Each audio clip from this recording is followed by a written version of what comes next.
In this video, we're going to be looking at stalling and how to prevent it.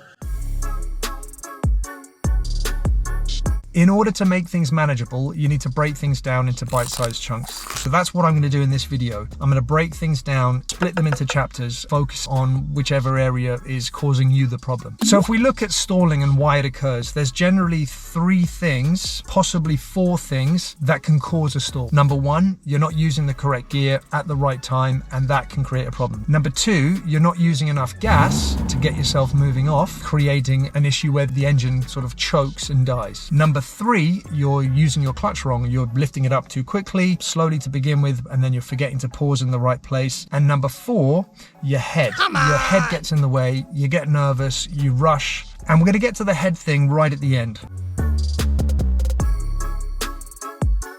If you lose track of which gear you're in when you come to a junction or when you're slowing down, then that can be a problem, and then you're lost and you can stall. So I need to decide as I'm approaching the junction, is it going to be walking speed, which would most likely be gear 1, or is it going to be jogging speed, in which case it's most likely going to be gear 2. Commentary driving is a very good method that you could use to keep track of what gear you're in. By saying it out loud constantly, you're going to be drumming it into your head. It's a real simple process. Just say it out loud.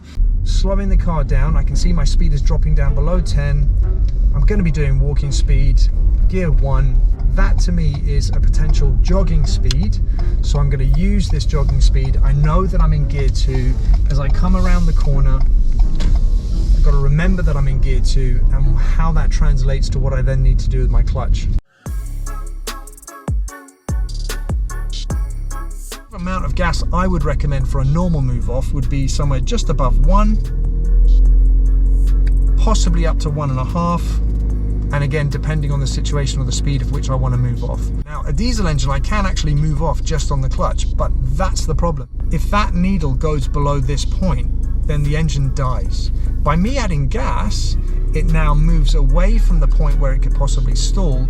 If you watch somebody who's quite experienced as they go to drive off, it'll sound almost simultaneous. But for you to begin with, add the gas first and then gently bring the clutch into play, and then you can control how much of that power you actually need. Diesel drivers out there, one of the reasons why you're stalling is because you move off just using the clutch. The revs don't raise above that sort of 750 to 800 revs, and you're using that amount of rev to move off. Adding the gas is going to lift the needle away from that point, which is then going to give you more of a leeway, more of a safety net, so that if you are a little bit clunky with your clutch, you are less likely to stall, although obviously you still can, because you still need to be quite gentle with your clutch.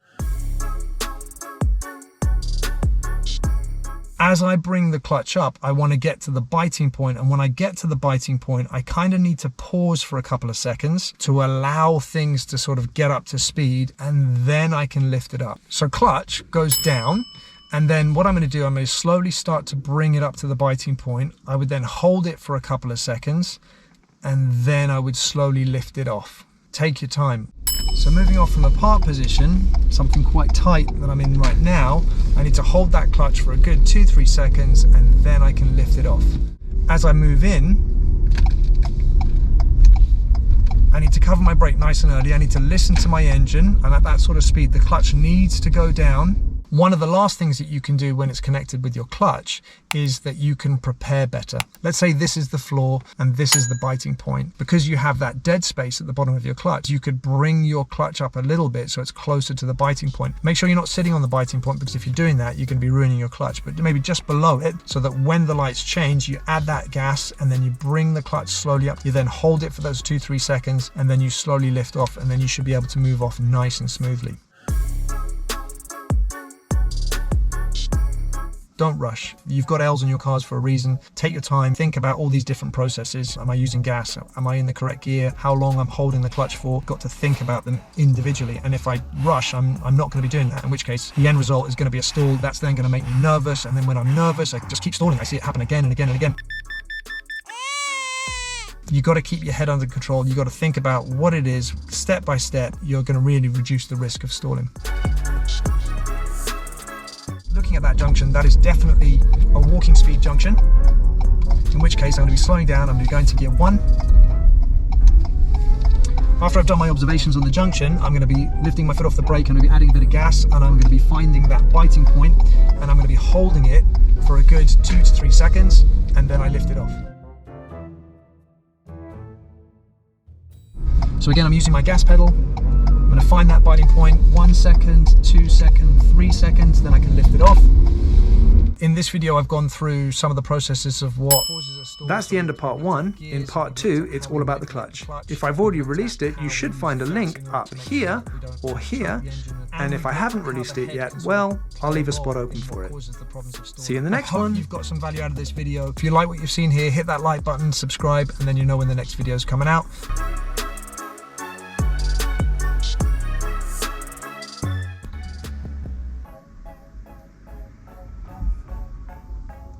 I thought that was one of my PDIs there for a second.